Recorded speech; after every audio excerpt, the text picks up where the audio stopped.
Today I want to continue with talking about random fields and how to model random fields, okay?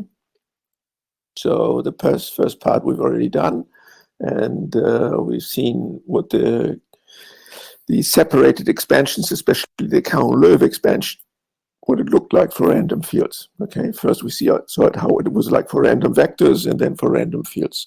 Actually, it can be for any vector-valued random variable, something like that, okay? And these separated representations, or tensor representations, as you might call them too, they're very, very important for really representing these things. Good. Let's start with this here.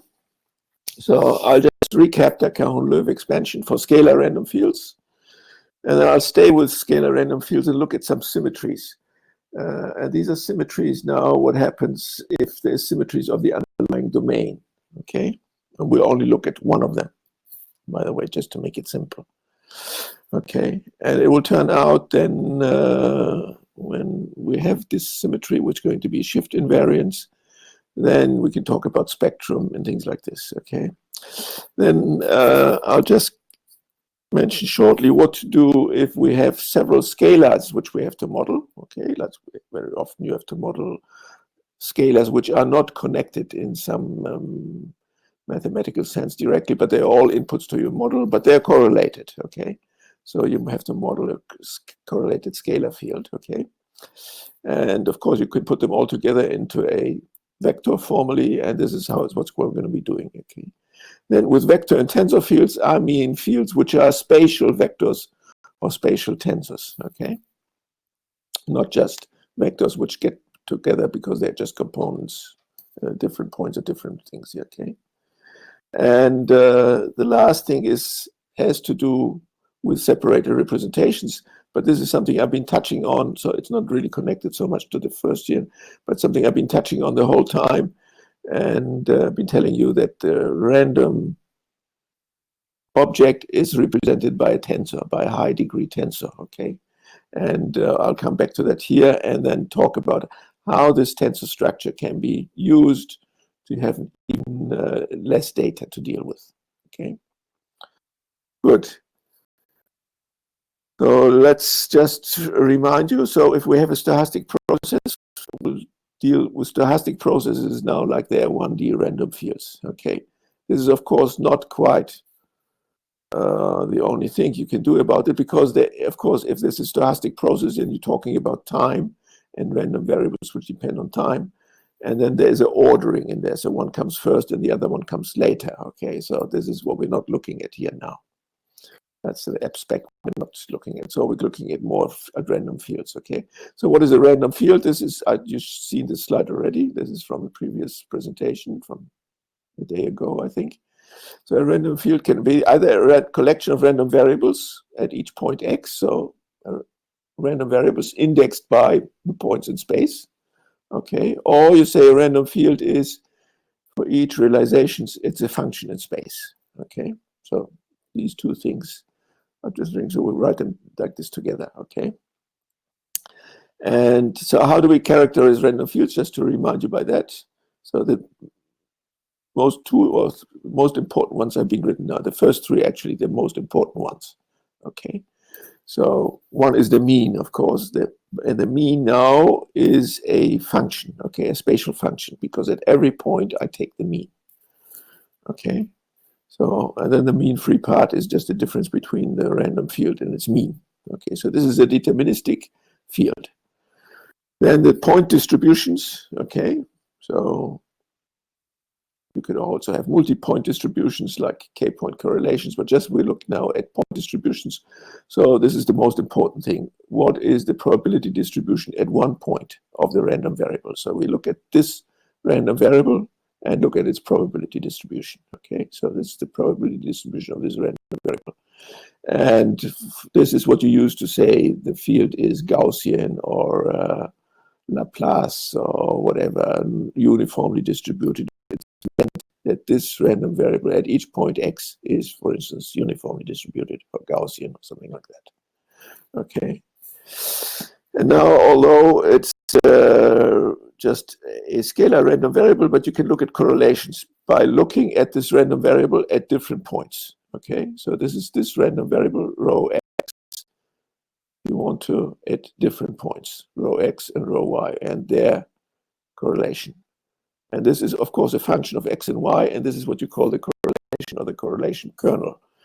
Why kernel? Because it becomes the kernel and an integral operator later on. Okay, and it's also a reproducing kernel, as we've seen in, I think, the third lecture or something like that. And then you can look also as you can look at k-point correlation. So you take the product of the random field at k different points. Okay, these are random variables, and take the expectation. So these are things to characterize the spatial variation of the random field. And something which works in any vector valued random variable, okay, this is the characteristic function, okay. So it's something defined on the dual space. You take something in the dual space, you take the inner product with a random field. Remember, this is this mapping capital R, which was associated to a random field. I'll come to it later. Multiply it with the imaginary unit and take the exponential. That's something, what's inside here has absolute value 1. So this thing travels around the unit circle. And then take the expected value. Of course, this is something which cannot go outside the unit circle.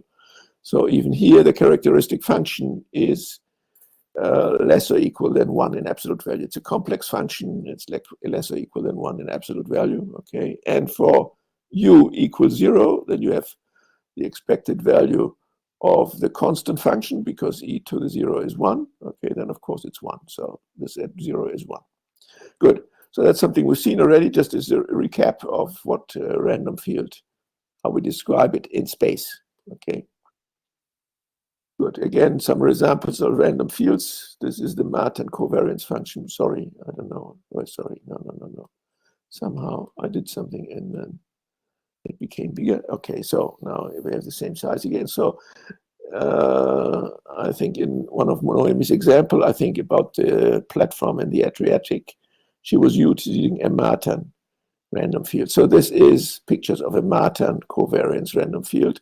And here you can see the roughness this way. To the left, it's rougher, and to the right, it's smoother. And from the top, the correlation length is low, and down here, the correlation length is high. Actually, you could say here the correlation length is actually too big for this little window we're looking at. Okay, with such a big correlation length, we should have a bigger window. Okay, so for this window size you see here, these guys look more appropriate here. Okay, any of these here. Good. So this is an example of random field. So just to recap how this is connected to Cahoon-Loew expansions.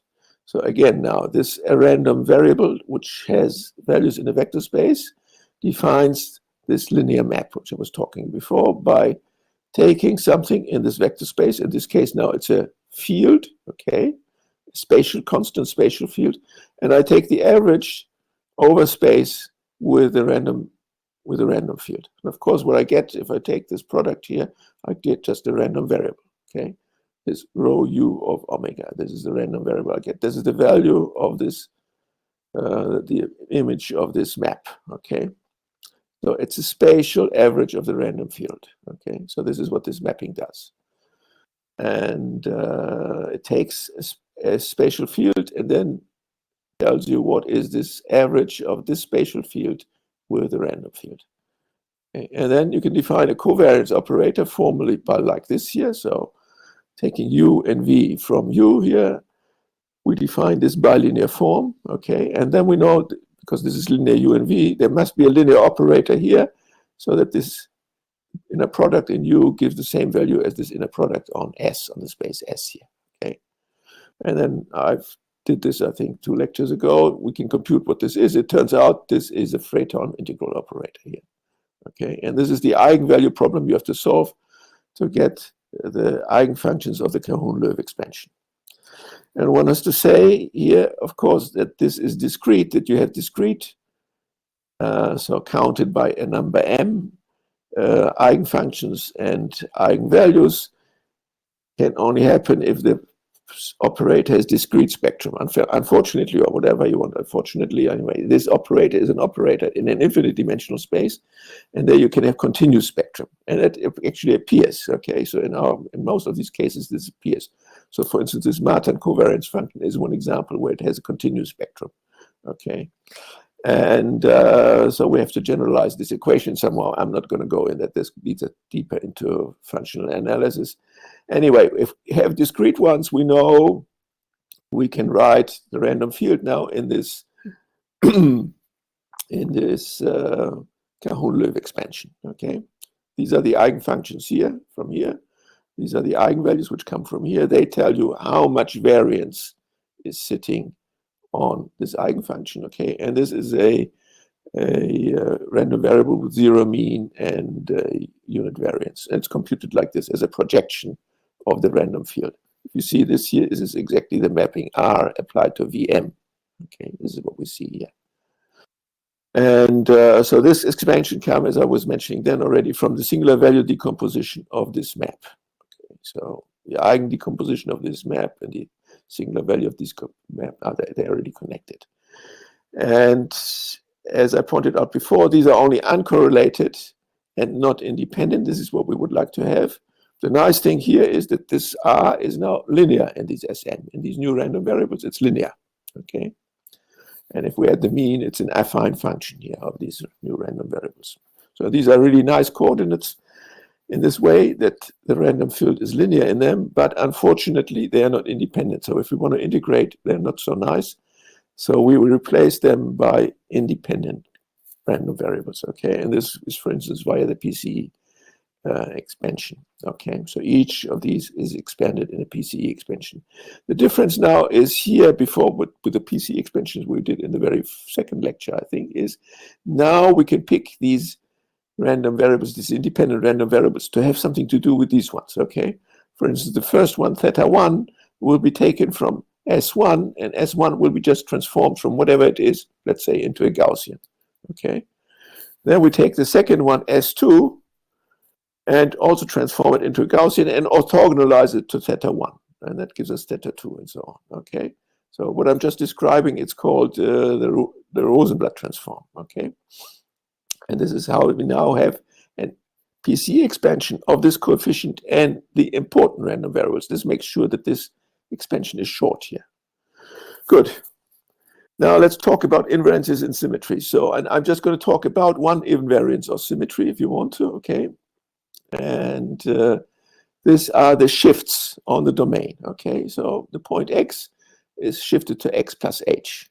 Okay, what this is mathematically is that the group of vectors here, the group under addition, is mapped onto mappings of the domain. Okay, and so this is a group homomorphism, and this one is a simple one, the only one we're looking at. It could be rotations or something like that. For instance, isotropy would be something which has to do with rotation. We just look at this here, okay? So for a function which is defined on Rn, this shift induces an operator, okay, by shifting the function just in the other direction, okay? So this is a linear operator. It's obviously a linear operator, which takes this function and gives you back this function. It's the same function, just shifted backwards, okay? So this is connected with these shifts of the domain, okay? And now we call a random field wide sense stationary or homogeneous. Okay, in time you call it stationary, in space you call it homogeneous. This is stochastically homogeneous if the covariance is the same for this one, for the shifted random field, which is this here, or for the original random field. Okay, so what that means is, I write down what the covariance is this the expected value of this product, and that's to be the same as the expected value of this inner product. Okay, so that's what the definition says. If these two are equal, then the field is homogeneous. So we go on now. If these two guys are equal, I now write down what is this. Of course, this is the shifted random field. Okay, and now I take a special shift. I take this shift h equals to minus y. Okay, then I get a 0 here, and I get x minus y here. So is the covariance of x minus y, sorry, I get x minus h and y minus h. If I take h equals to y, I get x minus y here and 0 here. Okay. So we see that the covariance is really purely a function of one argument, and in this one argument, you put the difference of the two points. Okay. So we call this function now c without a little r. Okay. Sometimes we use the same symbol here. Okay. So this is a written covariance with a little r here. Okay. So this function is this function here. This is the same thing. Okay.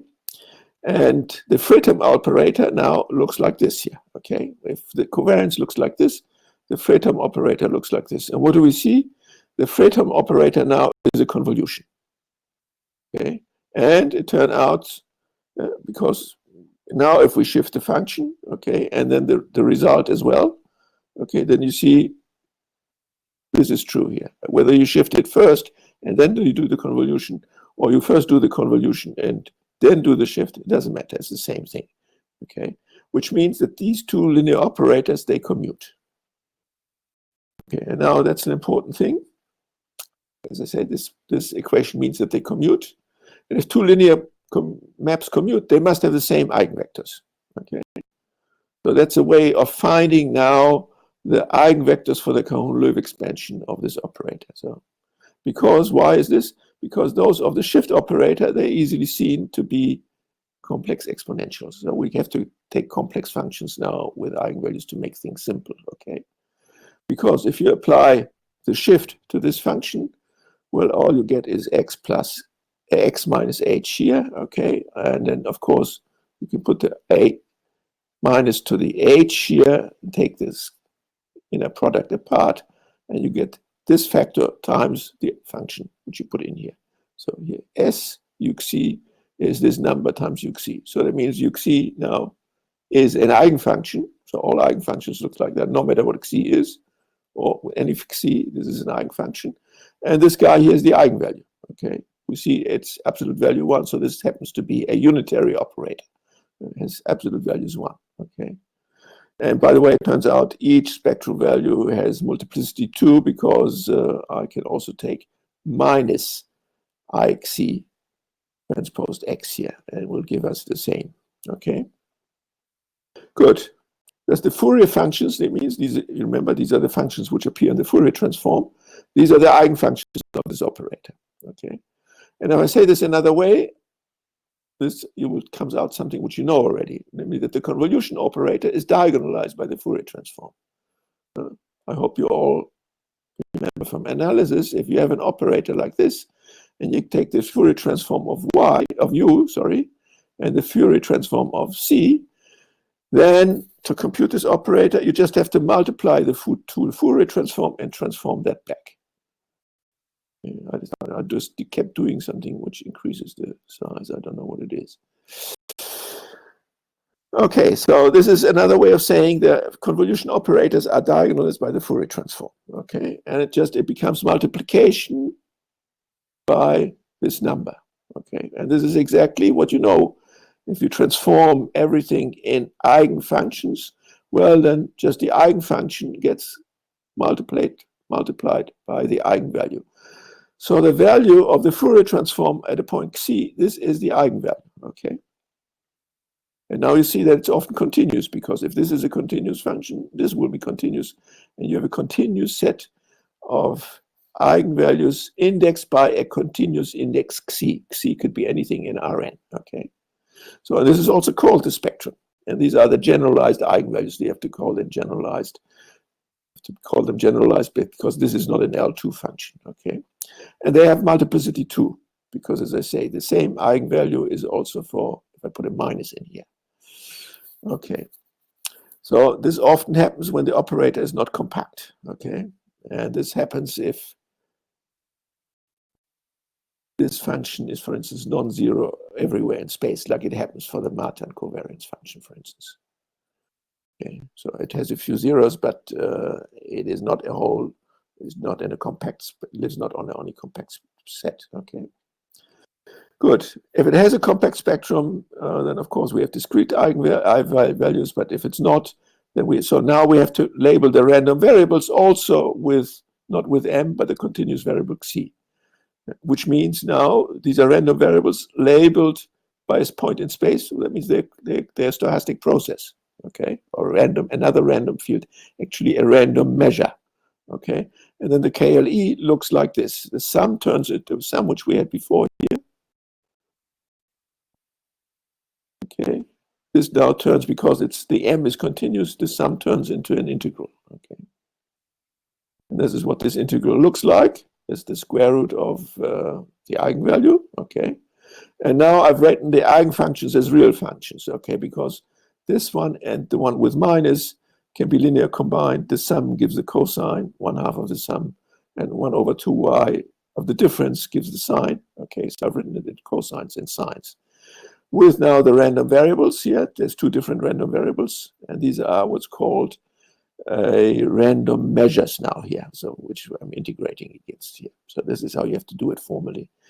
So this is called the spectral representation of such a shift invariant or homogeneous random field, okay? And it's actually the same thing as the KLE representation. This is the KLE representation, okay? These, of course, the cosines and sines for different x's, and amongst each other, they're all orthogonal, okay? And you see that the eigenvalue has multiplicity 2 because we have two functions which are multiplied with the same eigenvalue, okay? So for each eigenvalue, we have a little two-dimensional space, cosine and sine. So this is the odd part, the even part of this here, and this is the odd part of this function. Good. Now, how do we approximate this? Well, in a computational setting, this is not something we can compute. Neither can we integrate over all of space. Typically, we have to truncate it somehow to a finite domain. And then, of course, typically we cannot compute an integral exactly, okay, but only numerically. But what one has to point out, okay, remember this guy here, this c hat, this is the Fourier transform of this little function c, which we had here, okay. So it's the Fourier transform of this function, which is this function here, okay. And often, for many covariance functions, the Fourier transform is known analytically. For instance, for the Martin covariance functions, it is known analytically what it is, okay? So if you model a random field with a Martin covariance function, there's no need to compute this Fourier transform. You can just look it up in a book, okay? Good. Now, so how do we approximate, otherwise, how do we approximate this integral? Still, if we want to generate random field samples or whatever, we have to compute this integral. We don't have to do this Fourier transform, but we still have to compute this integral with random numbers in here, okay? So the first thing to do is to cut this domain down to some finite size, and then to discretize the domain by just doing a quadrature formula in there, okay? So the first thing to do, we take the infinite domain and make a big triangle out of it, yeah, minus 2L to 2L, okay? And this, of course, now, if this integral is only over a compact domain, the integral turns actually a series, because now certain functions are going to be the same, always multiple of these frequencies, okay? This is very well known. If you have the Fourier transform over a finite domain, it actually gives you a Fourier series, okay? So by doing this, we turn the integral into a series, but it's still an infinite series, okay? So if I go back here, now this integral turns into an infinite series. Now I have to make the series finite, and that's what I'm going to do by cutting it off somewhere. Or the other thing is to say I take points in here where I evaluate the function which I want to do, and then I do what's called the numerical typically fast Fourier transform, okay? Good, and this is how we're going to compute. So this is the advantage with everything having to do here. The KLE can be computed with a fast Fourier transform. That makes it very easy to generate random fields because that's really fast, okay? And what this happens too, if I truncate the series, now the function becomes periodic, of course. If I just have a finite sum of sines and cosines with multiple frequencies, well, that resulting function is periodic. So every random field I generate that way, okay? Every random field I generate by turning this integral into a series, and then truncating the series will make this periodic, okay, because the frequencies are going to be multiples of each other's then, okay. So this makes this guy periodic. And of course, this is not really what we want for random field. So the trick is to look not in this big hyper triangle, but to take a smaller one. And actually, so in each dimension, we actually have to have half the size, okay. So this has length 2L in each dimension, and this has length 4L. And I've centered this now in the middle, but you can put this hyper rectangle anywhere you want, okay. So let me draw this here in 1D. Okay, so if this is, sorry, this is 2L minus 2L. Okay, now the other guy is plus 2L here. We just take this interval here. So we generate this periodic random field and then only look at this part here, which goes from minus L to L. And there it looks completely random and it's not periodic. Okay, this is the way to do it. And this you just throw away out here. So doing it this way, you generate more random variables than you need, and then you throw some away. Okay, this is to get rid of the periodicity. So there's a whole theory about on this, how to do this and how to approximate things for random fields like that. I'm not going to go further into it, but this is how it is. And this interval of length L, you can shift around in this interval of 2L, you can shift around in this big interval of 4L anywhere you want. And the same is true for the height for the rectangles here in higher dimensions. Okay, let me erase this again and give my hand back again. Okay, good. So one has to say though, because now I really only want the random field on here, but I'm using this in here and on here, cosines and sines are orthogonal. They are not orthogonal anymore on this little one. So they're not longer orthogonal, and it's not the true KLE of this field, of this domain here, okay? If we wanted to do that, we'd have to compute it here, and then we need fewer terms actually for the same accuracy, okay? Because the true KLE gives you the shortest or the best n-term approximation, okay? But the spectral representation is typically used because it can use the fast Fourier transform. If you do this here, you can't use the fast Fourier transform. Yeah? The eigenfunctions will look like sines and cosines, but typically they'll be distorted at the boundary, okay? But if you want the eigenfunctions to be true sines and cosines, you have to do this big rectangle, and then on this big rectangle, the generated field is periodic. So at minus 2L, it has the same value as 2L, but you only take a section which is half as long in each dimension, okay? Good. And the spectral density, it's not called for nothing a density, can after scaling be regarded as a probability distribution. If I scale this by the total variation, actually, then this function integrates to 1, and then it's a probability distribution. And what it tells you is how the variance is distributed on the different frequencies. How much variance sits on each KLE function, on each frequency, so to speak. Xi are now wave numbers of frequencies in 1D, okay? Circular frequencies or wave numbers, wave vectors, okay? And maybe some more thing to I've mentioned this already, what Fourier theory tells us. Remember, this is the Fourier transform of this function here. And this function was actually the covariance, which means that this function is positive definite, okay? And it's real, and it's symmetric, okay? So what does Fourier theory tells us now for the Fourier transform, okay, for the spectral density? It tells us, A, it's also real, because the other one was real and symmetric. This one's also real and symmetric, okay? And the other one was positive definite, which means this one is pointwise positive, okay? So at each C, this is a positive number, okay? So the spectral density can be really regarded as a probability density.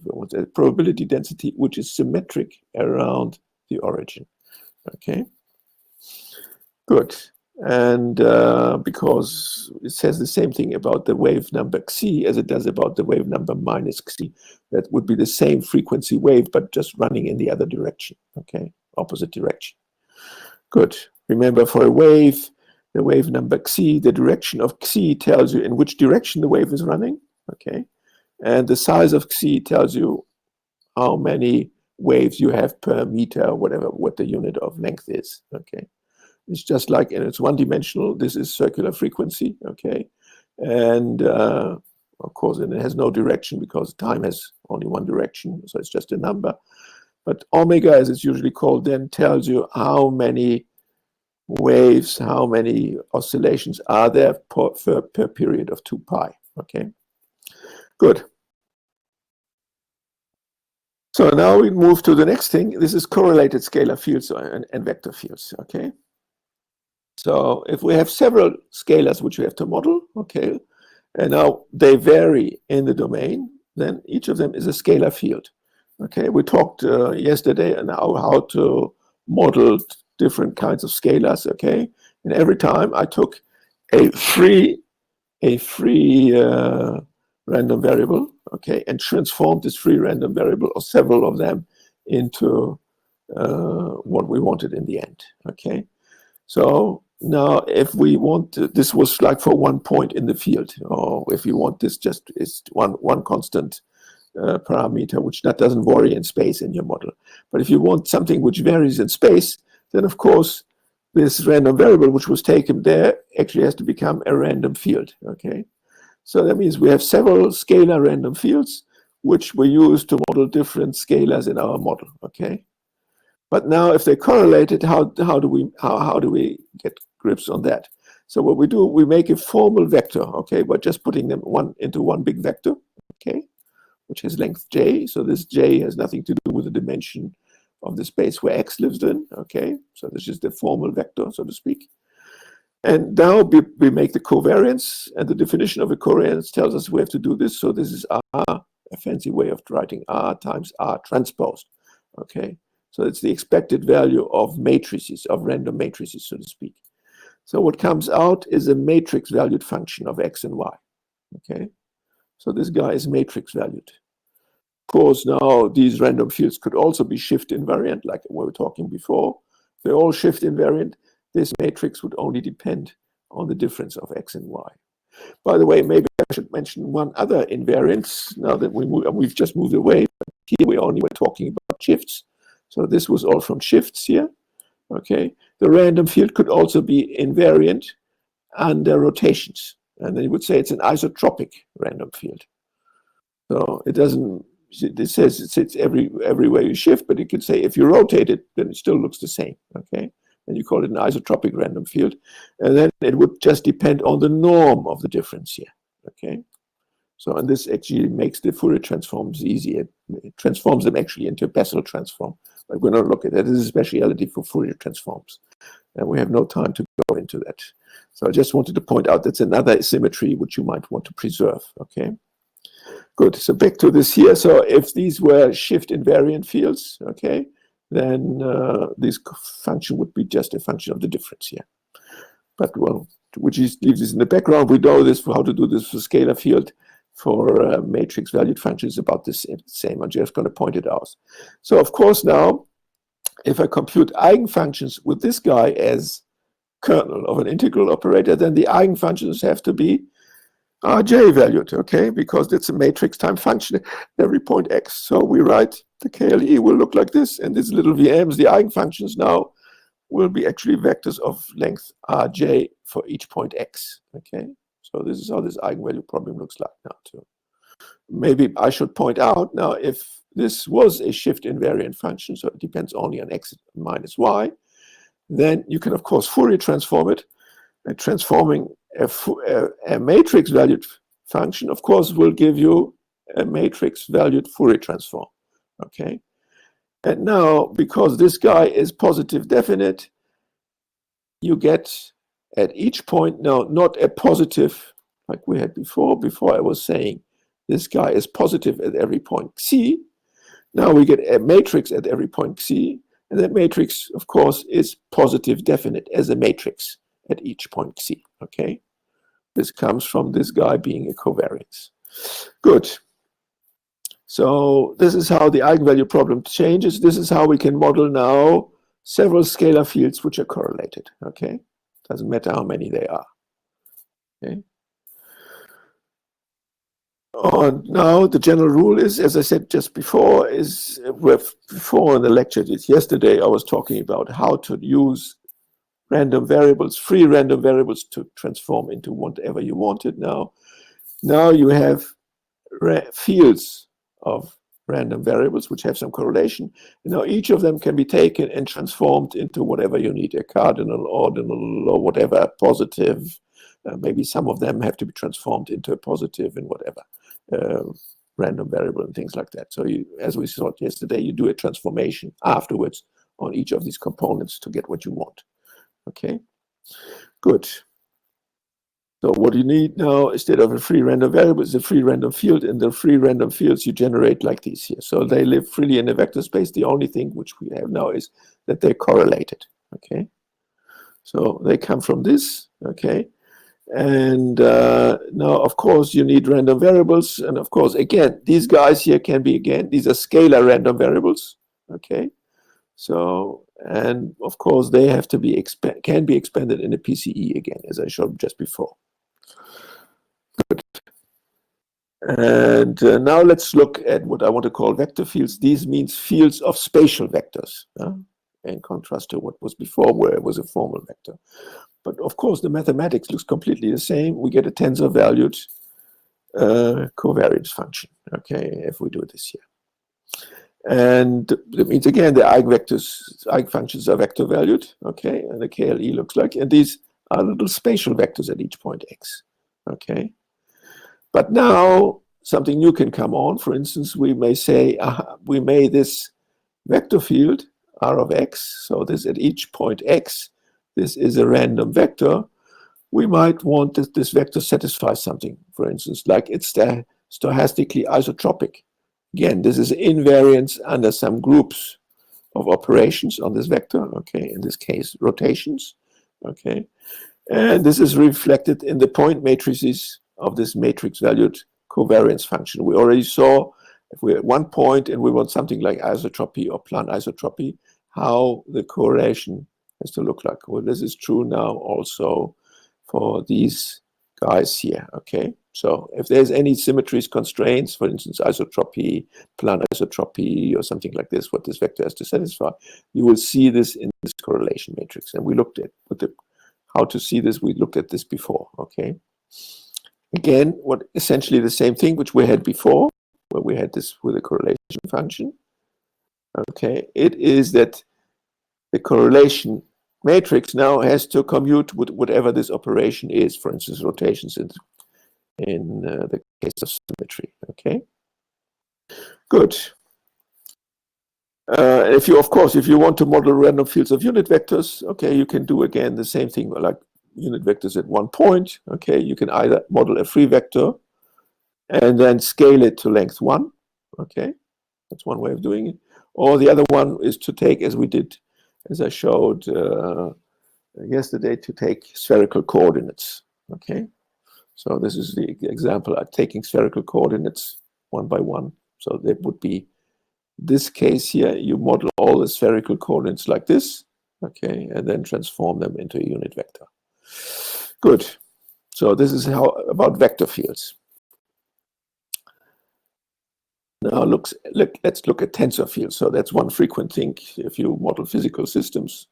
For instance, our little example, which I'm using always, where we want to model this kappa. Of course, the kappa, I said, I'm looking at it typically as a scalar, but realistically, it would have to be a little tensor at each point in the field, okay? A little 3x3 tensor. In reality, in my mathematical model, because I squished everything down to 2 dimensions, it would be a little 2x2 tensor, okay? And of course, then, formally now, the covariance is I take these two tensors and take the different points x and y and take their tensor product. So if this was a tensor of degree k, then the covariance is a tensor of degree 2k, okay? And it has the same properties as before, operating on fields of tensors of degree k. And again, when you look at it that way, it is a positive definite functions, okay?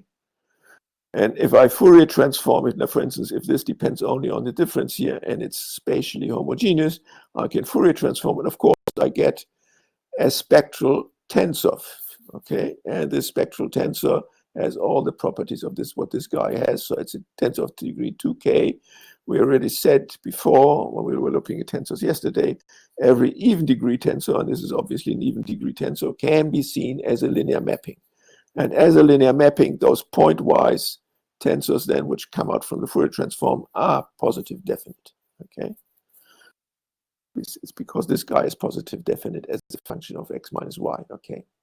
Good. That means the eigenfunctions are tensor valued because they have to produce something like this here, of course. So we get like this here, and this is a tensor valued eigenfunction, okay? And these are scalar random variables, okay? And they are uncorrelated, okay? These are normed to 1, okay? And again, these can be expanded into a PCE and independent random variables, okay? And you have a tensor field and independent random variables. And for instance, if you want the elasticity tensor, then you would model the log of the elasticity tensor, which would give you symmetric tensors, okay? And then you would take the exponential of that. And as I said before, because you can view any tensor of even degree, and the elasticity tensor is of degree 4, which is even, you can view as a linear mapping on tensors of degree half of that. And the elasticity tensor, for instance, operates on the strain tensors, which are of degree 2. You can, by choosing a basis in the space of strain tensors, you can turn this into a matrix, okay? So, and then typically we would deal with a matrix, and it would bring us back to this here. So you can think of these guys as matrices. Maybe it's simpler, okay? So matrices are tensor of degree 2, okay? So, and then this would be here, the correlation would be a tensor of degree 4, okay? Good. And so, for instance, if we want to model the elasticity tensor, and you model the elasticity tensor as a matrix, I think this is called the Vogt representation, then it would be a 2 by 2, a matrix is a tensor of degree 2, and then the correlation would be a tensor of degree 4, okay, if you model it like that. Good, okay. And then once you model the log of that vector, as we said before, and then at each point x, you'll take the exponential and you get a positive definite matrix, which can be your elasticity tensor, okay? Good. But in case these tensors satisfy constraints, like the ones I've just been talking, having to be positive definite at each point, okay? Or like being members of a Lie group, okay? We saw how to do this here, okay? Then the techniques we used before for simple random tensors, we can employ them here too, okay? So instead of a thing in the Lie group, for instance, a positive definite tensor or orthogonal tensor or something like that, we model something in the Lie algebra, okay? And then we take, for instance, the mapping from Lie group from Lie algebra to Lie group, which is the exponential mapping to get this guy, okay? Yeah. Good, but then there was cases, for instance, if we take the elasticity tensor for as an example, okay, and we say we want to model it like that. But what we say is, for instance, but we know the one we want to model is spatially homogeneous at each point x. Okay, so the tensor, the elasticity tensor, is spatially homogeneous at point x, which means you can rotate the x's any way you want. The elasticity tensor still looks the same. Okay, we know then it's actually specified by 2 numbers. Okay, the eigenvalues, there's only two eigenvalues of the tensor. Okay, being the bulk modulus and the shear modulus, okay?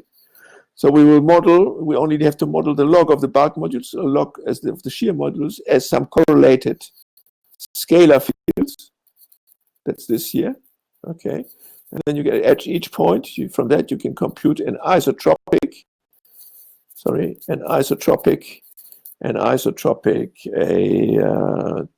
elasticity tensor, okay?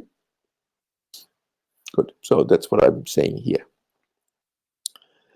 Good. So this is how you model now correlated scalar fields, correlated vector fields, tensor fields. And of course, if you have 2 vector fields which are correlated, well, you put them into one big vector, okay?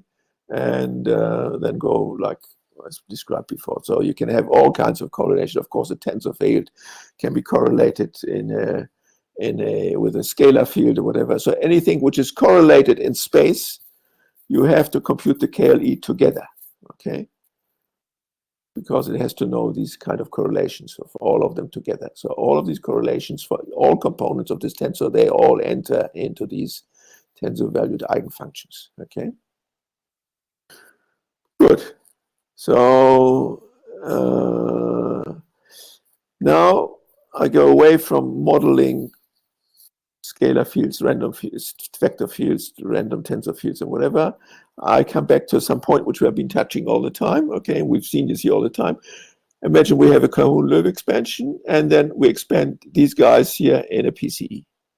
And we insert the PCE in here, then we get something like this. I've been change these two sums. Okay, so you can call this now a reduced PCE if you want to, with PCE vectors here. Okay, these are functions of x. Okay, if I sum over m. But the important thing is when this y here is here, because I have now there's random variables theta being the important ones. The first theta is the most important one. The second theta is the second most important one, because they come from these random variables Sm, which are sorted according to accuracy, to importance. We take the biggest lambda m first, and so on. Good. So this combined KLE PCE expansion is sort of it is a KLE, okay, but expressed in terms of a PCE in independent random variables. Okay. So what is this tensor represented? I've said this before. We're going to say this is represented by this tensor x, and what are the components of x is actually this guy, what we have in here, the square root lambda m times Sm alpha. Okay. So and what you see here, we know this is a multi-index, but if I look at this as it's just one index, this guy has two indices. So it's something like a matrix, okay? And this corresponds to this split here between, so this is something which depends on x and omega, and I've split it into functions which depend only on omega, random variables, scalar random variables, and functions which depend only on x, fixed fields, okay? So this is a separate representation or a tensor product representation, okay? And representing this tensor product representation, turns out the coefficients, they are also a tensor, they're reflecting this, okay? So these two groups of indices, they reflect this tensor product here, which we can see here. I've written it the other way around, so the Vm is from U, and the Sm is from S, okay?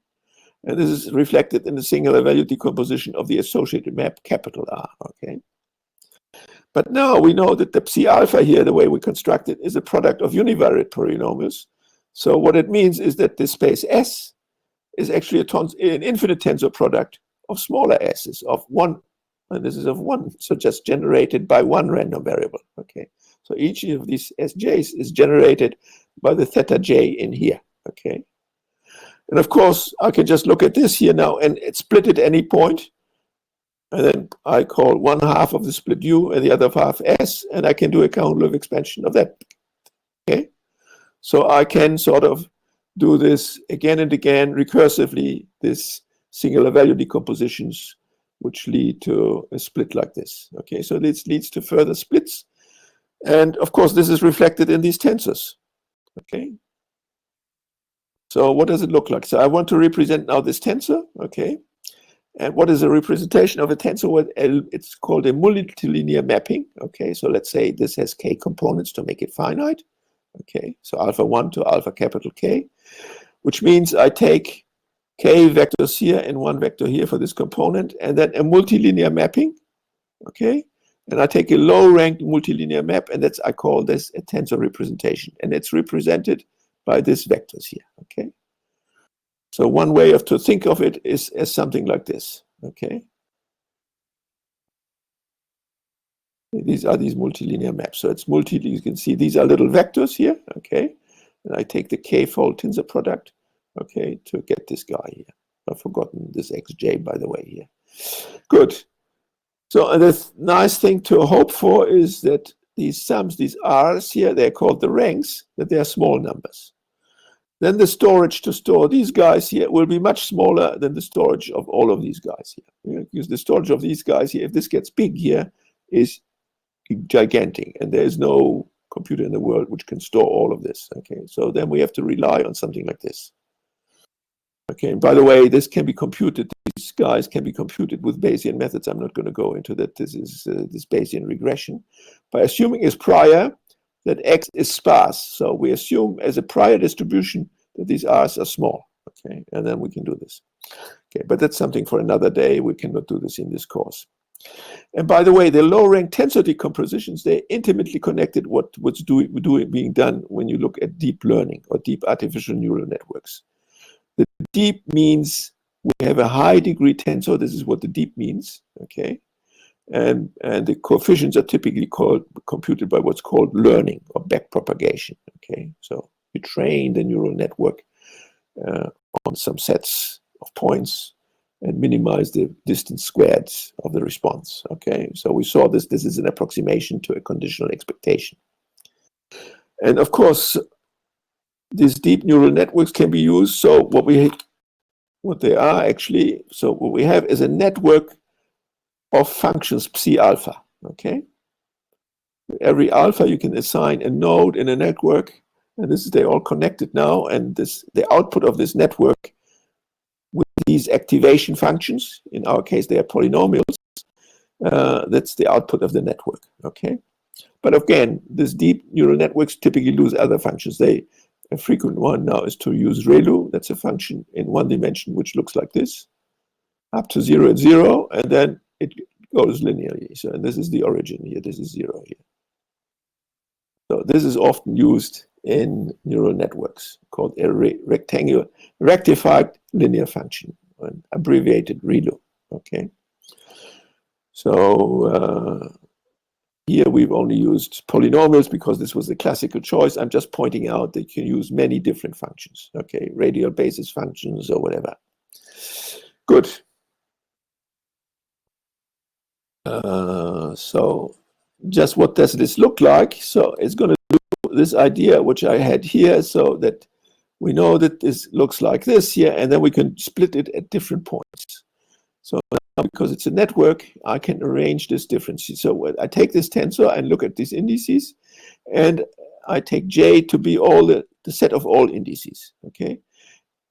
This fracture J, okay? And now we look at all subsets of J, all subsets of indices. So the set of all subsets, you write like 2 to the power J, okay? Because it functions into a set with 2 values from J into the set 0, 1, 1 telling you, yes, this index is in the subset or not. So let's say we have 2 subsets of indices, okay, for instance, alpha 4 and alpha 19, that's a proposition. So these are the kind of subsets we look like, okay?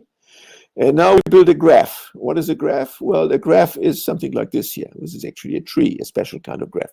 A graph is you take nodes, okay, and then you connect the nodes with lines, which you call edges, okay? So as vertices or nodes, we take a subset of this power set, of the set of all subsets, okay? We make it so that the whole set is one node, and the singletons, okay, the subsets which have just one element, they are also all nodes, okay? And then we take as edges, pairs of vertices, okay?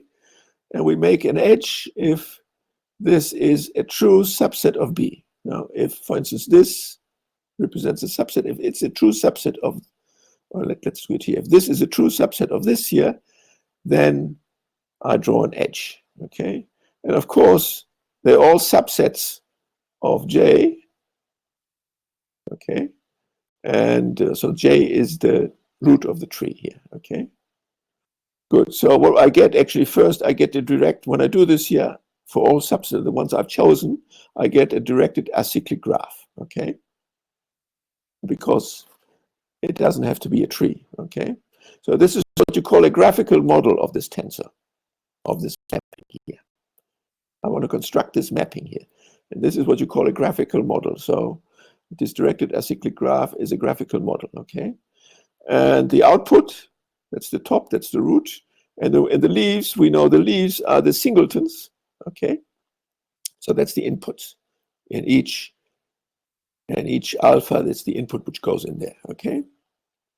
So this corresponds to a non-recurrent, because there's no loops, it's a directed acyclic graph feed-forward network, okay, if we're talking about networks, okay? So, for instance, root and only leaves is a model for a canonical polyadic CP, the one we've been when we haven't been looking at it, for instance. But PGD, what I talked about yesterday, it builds something like this. It builds a CP representation. Okay, so the tree for that would look like this, very simple. Okay, just one root and then all the singles as leaves. Okay. By the way, for people who haven't seen this kind of trees, you have to think of them turned upside down, because this is called the root, and the ends of the tree, these are the branches of the tree, the ends of the branches are leaves. So these are what's called leaves here. But real trees stand the other way around. So this is a hanging tree if you want to. Good. And so now we can build something which is called the hierarchical Tucker format. For instance, this is a binary tree. I take 7 indices and divide them like that. Yeah? And every time you do this here, so every time you do this, you split this between 1 to 4, 5 to 6. So this is 2 groups of indices. So if I look at the tensor and split it like that, it's called a matrixization. So look at these 2 groups, it's a matrix, and I can do a SVD. And the SVD makes a low rank split here. And then I can do again an SVD here into these ones, and then again an SVD into these 2, okay? So that's how you compute a low rank representation. But of course, you can build a tree like this by just peeling off one index after the other, okay? And this is the tree for what's called a tensor train representation, okay? So anyway, what comes out in the end is that the tensor is represented with much, much fewer information to do this. Here is what I've written down as this matrixization does. If we have a tensor, okay, let's say x1 to alpha 4, to make it short, we take one subset, one alpha 2, or one alpha 1, alpha 2, and the other one alpha 3, alpha 4, and I get a matrix with these 2 indices. And now I can do an SVD, a truncated SVD, and I transform this back here, and I have a low rank approximation of this tensor. And this is just done recursively. At every point in the tree, I do this SVD, okay? Good. And artificial neural networks, they build these entries by training through backpropagation, okay? Good, so I'm actually on time with my summary now here. So the first thing we did, we looked at the cumulative extension in case of symmetries of the random field. And the only one we looked at was homogeneity, okay? And we saw with homogeneity that then the Fredholm integral operator for the eigenvalue problem for computing the spatial eigenfunctions becomes a convolution operator. This, or whatever way you want to, tells us that the Fourier transform, that the Fourier functions diagonalize that operator. Yeah, because we all know from analysis a convolution integral is turned by Fourier transform into a simple multiplication of 2 functions. And this is actually that one function is a diagonal operator, so to speak. Function you multiply the transformed eigenfunction with it. This is point by point you multiply it. It's like when you have a vector and component by component, it gets multiplied by a number. This is formally a diagonal matrix. So that's why multiplying by a function is called a diagonalized operator, okay? It's just continuous index, so to speak. Good. So, and this is then called the spectral representation, yeah, because it's represented in cosines and sines or complex exponentials. When we do this numerically, this is a nice thing. We can use fast transforms. We can use fast Fourier transforms. And by the way, maybe I just point out these low-rank tensor things, they allow us even to do faster Fourier transforms, super fast Fourier transforms, which are not exact anymore. So little approximations, but they're super fast Fourier transforms, okay? And I showed you how this, now if you have tensor fields, vector fields, or correlated reals or whatever, then the KLE looks different. It's not scalar eigenfunctions anymore. They are vector valued, tensor valued, or whatever, okay? And the last thing we looked at is how to decomposition the coefficient tensor into a low rank approximation. Actually, I didn't show you how to do it. I just give you an idea on how it's done, okay? So a software you can find where you stick in the description of your tensor and out comes the low rank representation. Good, so I thank you for your attention, and I think here I can stop and we can take questions. I don't see any questions in the chat. Are there anyone who wants to ask a question now via microphone?